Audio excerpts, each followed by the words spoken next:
So, you're saying she's barren? My mother was crying. I'm sorry, Lorelei, but this early menopause is irreversible.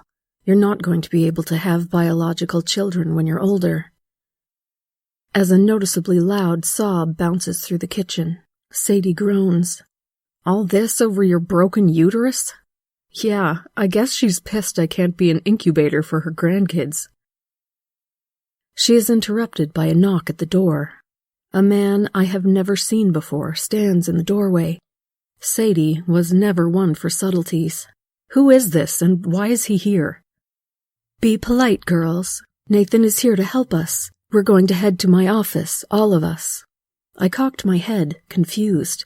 We had never been allowed in Mom's office. Ever. What the fuck?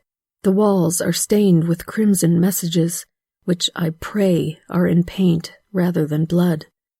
Our family is special, howbeit unlucky.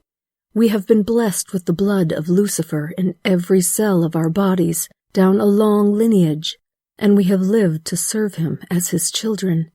He needs a son, which is why I brought Nathan, to give Sadie a child before all hope is lost. Sadie begins to sob as my mother braces her hands on her shoulders. Nathan's fly goes down as he fumbles with the zipper, and my foot, in Doc Martens, collides straight with his groin as hard as I could. Sadie is sobbing as I throw open the front door and we run into the night, destination nowhere. Come on, I huff. We got to get out of here. We're going to hitch a bus and take it as far as it'll go, and we're going to find a church. For once, luck is on my side, and I spy it, the church, St. David. As I break into sobs, there is music to my ears. The heavy church door swings open. A man stands on the other side, smiling. My name is Father Vincent. Lorelei, Sadie, we've been expecting you. Please, come in. Somewhere along your bloodline, an incarnate of the devil intertwined his blood with your family. They have locked you into a prophecy and cursed your lineage. Your death will be quick and painless. Perhaps the Lord will reward you for your good deeds by opening the kingdom of heaven. Reaching into his robe, he pulls out a small vial. Dripping some liquid onto his fingers, he reaches towards my face. I'm screaming, writhing. My arms aren't working properly. They're twitching in different directions. I feel like my brain is sizzling. I finally find it in me to look for Sadie. Father Vincent's hands caressing, massaging her scalp as she yelps for mercy. Her skin is reddening as if she was burned. Save your sister. You promised nothing would happen to her. Do it, Lorelei. But I can't.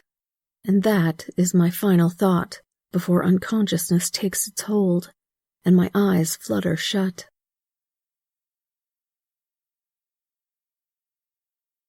When I wake up, there is a horrible ringing in my ears. The back of my throat is tremendously dry. I try to swallow. My tongue feels like sandpaper. It reminds me of that one time my friend Zoe and I raided Mom's liquor cabinet and took swigs of some bougie-looking vodka, only to wake up with a raging hangover. Mom was so cool about it, too. Kids will be kids, she laughed. But maybe lay off the sambuca and start with some White Claws until you can hold your liquor. Yeah, I feel like shit, but I am not dead. Cool. Nice. Sadie. I raise my head from the floor and swivel myself back and forth. I don't see her. If Sadie's gone, I might as well be too, because it was my job to protect her. Quite frankly, I'm doing a pretty shitty job at it, but to be fair, nailing Nathan in the balls was pretty sick. Okay, now is not the time to feel bad for yourself. Now is the time to find Sadie and get the hell out of here before you meet your maker. I pull myself off of the floor and stumble towards the door. A wave of vertigo hits me hard, and I fight the urge to pitch forward, grasping the doorknob for support.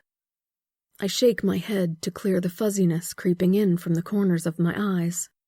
Despite the aching in my head and the wobbliness in my legs, my mind is racing a mile a minute.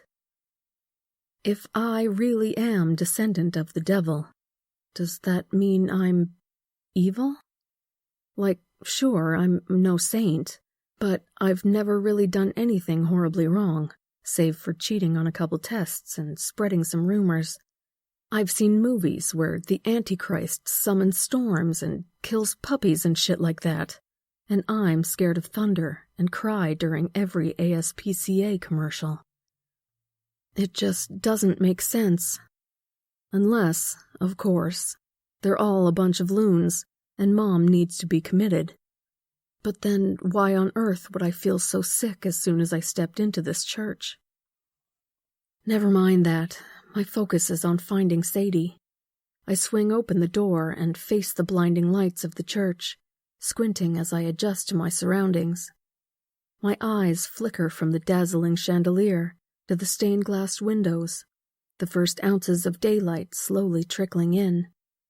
My eyes scan the pews, up the aisle, and I fear that I may have lost her, that it was too late. That is, until I hear, "Lorelei." It is a soft whisper, but the voice is unmistakable. It's the same voice that pleaded to me on the bus, snorted at my boxed pasta, cried to me as I held her hand and pulled her down the driveway. My head snaps to the altar, a mere 10 feet away. I don't know how I didn't see it before. Tall and proud, and now slicked with blood. There stood my sister, shaking and covered in blood. Sticky, brownish red stains her hair and crimps it at its ends. It drips down her shirt and to her toes, her white Converse soaking it up and dampening with every waking second. I resist the urge to gag and run to her, throwing my arms around her and squeezing her tight. "Sadie," I cry, pulling away and scanning her body, looking for any sign of injury. If there was, I couldn't see it, because she was saturated. She looked like something out of a horror movie. But behind the gore was my sweet and innocent Sadie, who didn't deserve this shit. "Are you hurt? What happened? Where is he?" Sadie is absolutely silent. I notice that she is quivering. I shake her gently. "Sadie, talk to me. Where is Vincent? Did he hurt you? Whose blood is this?" Sadie finally responds, raising a shaking finger to point behind the altar. Now I finally let my stomach go and retch onto the floor. My system is empty, so nothing comes out except for bile and my ragged breaths. I've seen some fucked up shit over the past 24 hours, but nothing could prepare me for this. It's Father Vincent, all right, but he's split in two. His body is severed right at his navel, his upper half propped against the altar, his lower splayed against the opposite wall. His blood is no longer pumping. Rather, it was spilling out of his exposed tendons and veins, slickening the floor, its pool growing bigger. The man's stomach is ripped open, as if it were a pillow cut in two, stuffing falling out. God knows what blossoms from the organ and marinates in his blood. I can see the bone sticking out from his thigh. His eyes are wide open and bloody, and on his face is a look of shock and fear I have never seen. In the middle of the mess was a knife. However, it is not bloody at all, only splashed by Father Vincent's mess. I clap my hands over my mouth. What happened? Sadie says nothing. I turn to her and shake her once more, harder this time. "Sadie, talk to me." Sadie slowly turns towards me, and her eyes are full of tears. He wanted to kill me. He pinned me on the altar. The knife was right at my throat. It was right there. She starts to sob, and I wrap my arms around her, wincing as I feel Father Vincent's blood soak into my t-shirt. It's okay, I coo. You're safe. I cringe as I hear my voice. There is no way in hell that we're safe, and I think we both know that by now. Everyone is out to either kill us or knock up my sister, and probably kill me after. Sadie continues to blubber. I was so scared. I thought I was going to die, and I felt something weird in my chest. I screamed. I wouldn't stop screaming. And he put his hand over my mouth, and then... She's shrieking now, and I shush into her hair. Then he exploded. I wanted him to stop, begged in my head for him to stop. He exploded. Something tore him apart. Her voice grows even shriller. I think I tore him apart. I killed him. My mind killed him. I shook my head. Sadie, that's impossible. You couldn't have killed him. He just died. My voice trails off, because I have no explanation for what the hell just happened. My confusion and fear couples with my relief that Sadie isn't dead, her pulse frantic but steady, as she quivers in my arms. Laurie, she whispers. I wanted him to die, and it felt good. I'm evil, Laurie. Sadie, stop, I said. It was self-defense. Even if you did kill him, somehow. It was self-defense. He wanted to kill you. You saved us. I couldn't wrap my head around it. How could my sister, 13, 5 feet tall and 100 pounds soaking wet, rip a grown man in half, while she was pinned onto a table? It doesn't make sense. She doesn't make sense. She can't even throw a football, for God's sake. How the fuck did she rip this dude in half? I killed him, Sadie screams. My headache is getting worse again, as her voice pierces my ears. We need to get out of here now. Didn't Father Vincent say more were coming? More people who wanted to fucking kill us? Shut up, I cry, the pangs in my head only growing worse. Sadie stops shrieking, but her sobs don't subside, only grow deeper and softer. We're leaving now. Everything is fine. I'm going to call 911. They'll put us in witness protection or something. Sadie gives me an incredulous look. Witness protection? Laurie, everyone wants us dead. You have a better idea?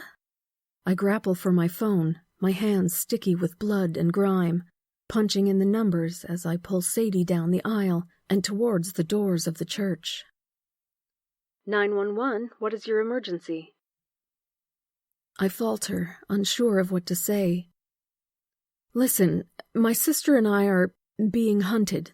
Some kind of religious cult wants us. We need the police. There were a few beats of silence. Cult? I sigh. Yes, a cult. They want to make my sister pregnant so she can give birth to the devil. We tried a church, but the priest tried to kill us, and somehow he got ripped in half, and we don't know what to do, so send the police. This certainly wasn't the best way to ask for help, but I'm desperate, and at this point, honesty seems like the best policy. The operator sighed. When she spoke next, her voice was tired. 911 is not a place for prank calls. Do you have an actual emergency? Yes, I yell. I had a sick feeling, like something is going to happen, that we needed to get out of this church now. Police or not, we had to go somewhere that wasn't fucking here. I'm never going to church again. My kids will be atheist. Fuck, I can't have kids. Fuck, I don't want kids anymore. Focus, Lorelei. I let go of Sadie's hand and squeeze my phone between my shoulder and ear as I push open the heavy church doors. The morning sun was bright and cheery. The rain had subsided. It was beautiful. A nice Friday. Suddenly, there is a shrill scream, and I grab Sadie's side and pull her towards me. A woman stands on the street, walking a dog, pointing at my sister and I. I imagine it isn't a pretty sight, us covered in blood, and I groan internally as she starts stalking towards us. Sadie, let's go, as I grab her hand. We shuffle in the opposite direction, away from the church and this woman. I realize our chances of staying discreet are slim. 2 teenagers, covered in blood, strolling out of a church on a beautiful morning. It's not until my phone buzzes with a text when I realize that the 911 operator has hung up on me. I glance down at my phone. Unknown number. As I pull Sadie along, taking some sort of security in the foliage, I open the text. 17 Carpenter Street. We will give you shelter. Lucifer does not condone your suffering. You will not be hurt. Fuck, I whisper. Considering we don't have a great track record with organized groups, I'm skeptical. I glance at Sadie as she stares stoically ahead, following my footsteps. I cannot protect her alone. We have nowhere to go, but nowhere will kill us once Mommy Dearest or Father Vincent's cronies catch up. It's a rock and a hard place, my friends, and my intuition tells me that this is a risk I'm willing to take. I take a deep breath as I pull up my GPS. As Sadie and I crouch in the foliage behind the church, I anxiously tap my fingers against my phone screen, waiting for my GPS to boot up. My phone is, without a doubt, disgusting, caked with dried blood and dirt. Finding route flashes on my screen, for a second, then 2, then 3, and as I prepare to fling my phone towards the church wall in frustration, it finally speaks to me. Directions to 17 Carpenter Street. In 300 feet, take a right on Hawkins Road. Nice. 11-minute walk. We can do that. Probably faster if we put some pep in our step. Only problem is that we're covered in blood, which doesn't usually bode well in cushy residential neighborhoods. Before I relace Sadie's fingers with my own, I pull the hood of her hoodie up and around her face, pulling the strings to obscure her forehead. We start walking, quickly as our tired and famished bodies would allow. Keep your head down, walk quickly, don't make any noise. The luck we do have is that it is early, painfully early. Few, save for that old lady, would be walking their dogs or even leaving for work at 5:08 a.m. Nevertheless, my eyes flicker from left to right as we scuttle along the side of the road, looking for threats, people. A right onto Hawkins turns into a left on Proud, across a crosswalk, and half a loop around a roundabout. A dog eyes us from a front yard, but does not bark, opting for flopping in the shade and following us with his eyes instead. We freeze as we spot a jogger perpendicular up ahead, and crouch behind a bush until he is out of sight. And finally, by the good grace of God, or Satan, who knows, we arrive. 17 Carpenter Street. The white 17 on the left of the door hangs by a corner, a bit chipped, but certainly legible. And in this moment, it's the best sight of my life. I knock on the door, my memory flashing back to Father Vincent and the grand church. I have no time to second-guess myself, because in mere seconds the door swings open, and arms are tugging us inside the foyer. I flinch as the door slams behind us. I am face to face with a woman, not much older than I, blonde hair tucked into twin braids and freckles dotting her face. You made it. Her face breaks into a grin. Guys, they made it. She looks us up and down. I can't imagine what you two have been through. Please, let us help you. I shouldn't trust this woman. She could very easily be out to kill me, kill Sadie, do worse. But I am tired, and for once, my mind is not screaming at me to run. So I let her pull me into a living room and sit me on the couch, where Sadie sits next to me, her eyes locked on my face. I take inventory of the room and realize Sadie and I are outnumbered. There are 5 people surrounding us, clutching blankets and towels, offering us water and what looks to be like mac and cheese. Sadie burrows her head into my side as a man offers her a glass, and I wrap a protective arm around her. Guys, give them space, the blonde woman says, and there is shuffling as the other 4 back up, flustered. Lori, Sadie, welcome. Who are you? I bark, cringing at my tone. Mom would scold me if I was that rude to a stranger.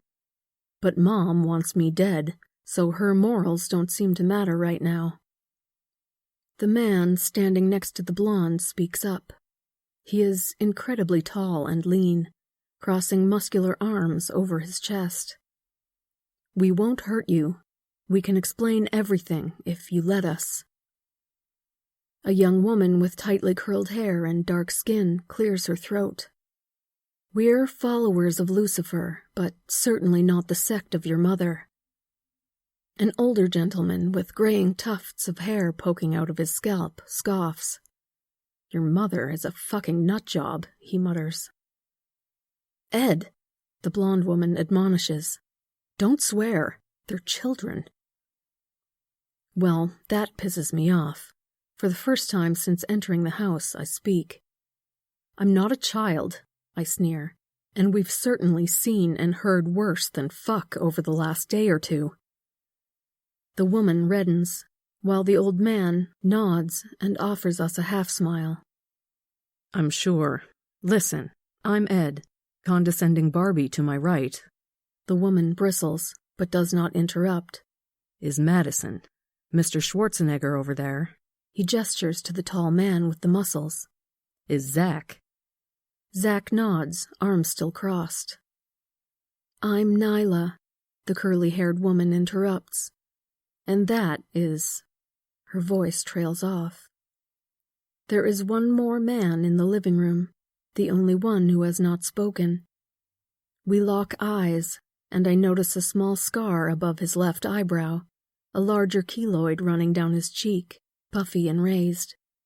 His hair is red and shaggy, and his eyes are wide and green, staring into mine. Average height, skinny build, giving me a sort of Satanist shaggy vibe. Nyla shrugs. Well, we don't know who that is. Never spoke a word to us before. Just call him Ginger. She rolls her eyes at Madison's scowl. It's a term of endearment, Mads. Anyways, he makes some mean mac and cheese, so dig in. She dishes out 2 paper bowls with plastic forks, while Zach places 2 bottles of water in front of us. Don't eat it, Sadie, I say on impulse.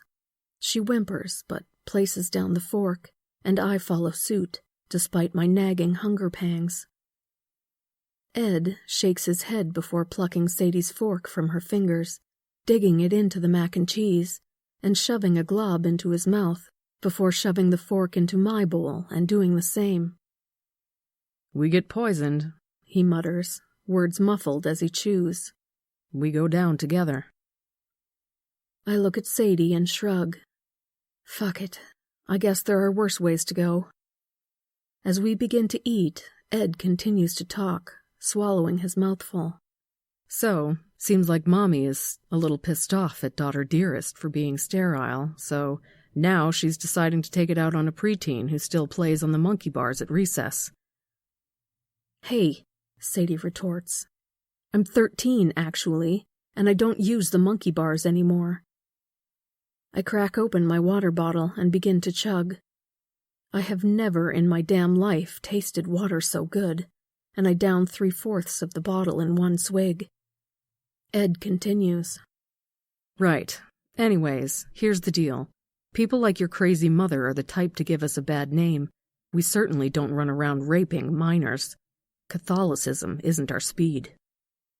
Nyla shakes her head. It's sick and vile. We've been keeping tabs on your mother for a while, but we never knew that she would go this far, or that she was this unhinged. We figured she was going to wait until one of you got married before she dropped the bomb about the whole Antichrist thing. Like, at least until you're in college. So, it's true? I question. Like, about me and Sadie. We're, like, the devil's children? Madison rubs the back of her neck. Kind of. Someone in your bloodline fornicated with Lucifer when he walked the earth. Like, I'm talking thousands of years ago. We don't know how or what vessel he used, but when he did so, he ensured a second coming, when the time was right. But considering how your family tree has been littered with exclusively daughters over the past 3 generations, the time seems to be overdue. Nyla rolls her eyes. Fucking patriarchy. Zach interrupts. Your mother panicked, because when you discovered your infertility, it fell to Sadie to continue the bloodline. People like your mother, Ed continues, believe that the second coming can be forced or manipulated into manifestation, and your mother feels responsible to do so, no matter what it means for you two. I tighten my grip on the couch. And what do you believe? Ed grimaces.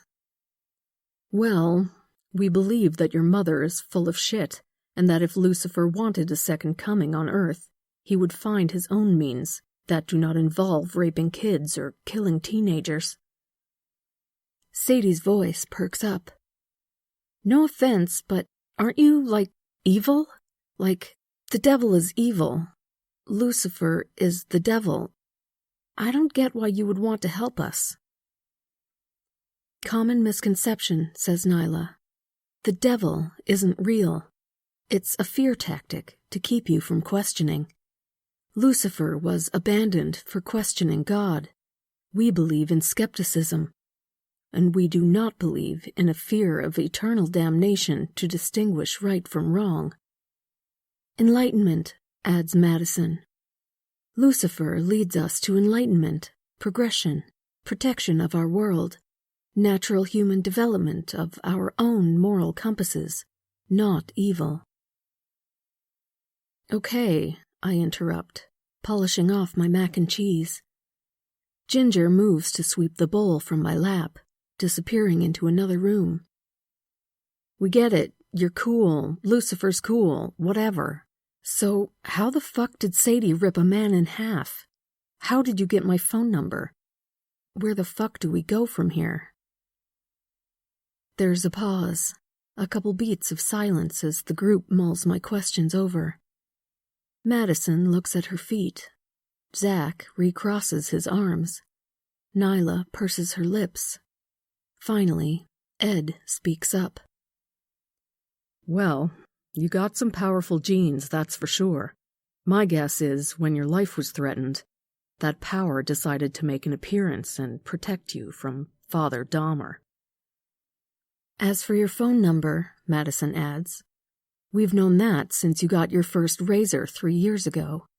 You're kind of like Harry Potter in our world. As for where you should go next, Zach ponders. We haven't really made it that far, but... Suddenly, the song Down by Jay Sean starts emanating from my phone. Sadie laughs, for the first time in what seems like forever. That's your ringtone, Lori? Shut up, I spit, habitually flipping it into my lap to look at the caller ID. The song continues, and I realize who it is that's calling. It's Mom, I gasp. Sadie, it's Mom. Jay Sean echoes in the living room. No other voices are heard. Well, answer it, Ed says. Madison whips around to face him. Are you insane? Ed shrugs. Maybe, but I want to see what the fuck she has to say. This is wrong, this is wrong, this is wrong. She wants to kill you. Do not pick up the phone. Mom? I sputter into the receiver. Sadie sniffles a squeal beside me. Lorelei. Her voice is soft and sweet, and I almost break into tears right then and there. It's the same voice that held me when I was sick, stroked my hair as I sobbed over losing a boyfriend, whispered stories of adventures and romance when I asked about my father. However wicked she may be, how I long to hear her voice again. Mom, what do you want from us? I can't help the tears that begin to choke up, one already sliding down my face. Sadie slaps my arm repeatedly. What is she saying? Sweet Lori, my mother replies. I just want you home. Come home to me. Mom, I cry. Don't you realize what you're saying? What you're doing? Sadie doesn't deserve this, Mom. I'm sobbing into the phone now. Sadie continues to slap my arm, thigh, craning over to hear Mom's voice on the other end of the line. There is a gentle hand on my back, and I turn slightly to realize that it's Madison, rubbing her palm in smooth circles, her eyes filled with sympathy. You just don't understand, sweetheart. You can serve a greater purpose than yourself. You still can, even barren. Just bring Sadie home, dear. We can still be a family, together. She won't have to raise the baby alone. You're sick, I spit into the receiver as my memories of Nathan and Mom and the office flood back. You're sick and you need help. Pause. When my mom speaks again, her voice is pure ice. You're just like your father, Lorelei, and you know what happened to him. My father? My father died in a work accident. He worked in construction. A crane collapsed. He was in it. He died. Simple as that. Sure was enough for me in kindergarten. What do you mean? My voice was hoarse and breathless. What are you talking about? Mom's voice rises in anger. He proved his worthlessness by giving me 2 damn daughters. He failed. I told him we needed to try again. He told me I was insane. Mom, I speak slowly. What happened to Dad? What did you do to Dad? Nothing but her heaving on the other end of the line. Mom, I realize I'm screeching. What did you do to Dad? Her reply is quick and razor-blade sharp. Penance. There was a loud crash as the window behind the couch we were sitting on shattered.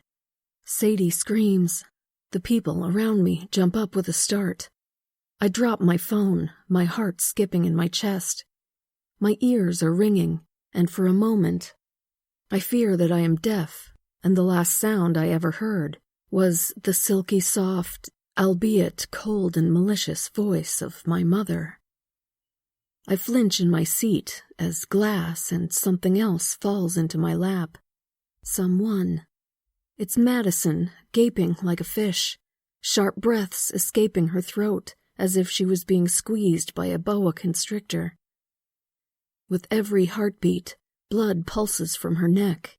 In my shock and stupor, I realize that she was shot. Fucking shot. Right next to me. And now I am screaming too. A strong body knocks the wind out of me, and I am pinned to the ground. Zach grunts from above me as he pulls Madison from the couch and presses his hands against her neck. blood squelching out the sides from underneath his fingertips. "Fuck," Zach gasps. "How'd they find us? How did they fucking find us?" Sadie lays next to me, curled under the coffee table, cradling her head and tucking herself into a ball. More shots pepper through the broken glass as the rest of the room hits the deck. Ed disappears for a moment, coming back brandishing a shotgun, wheeling around as he takes refuge behind the doorframe, into the next room and aiming towards the window. "Fucking bastards," he grunts, shuffling the shotgun to get a better grip. I hear laughter echo from my phone's speaker, guttural and low. Zach grimaces as he presses harder on Madison's throat, her gasps growing softer and far in between. He seems to take a different approach, plunging 4 grimy fingers into the wound as she hisses in protest. "Maddie," I hear him strain. "Don't do this, Maddie." Bang! More shots through the window. I glance up to find Nyla shooting back through the window, the recoil of her handgun threatening her balance. I find myself being shoved under the coffee table beside my sister, long arms encircling us both, in what seems like a group hug, turning us away from the gunfire. Green eyes meet mine as he pulls us close. Ginger. Nyla calls over the chaos. "Ed, got a plan B in that big ancient head of yours?" Ed grunts as the shotgun fires off. The smoke from its muzzle graces my nose over the chaos. "Same as plan A. We raise hell."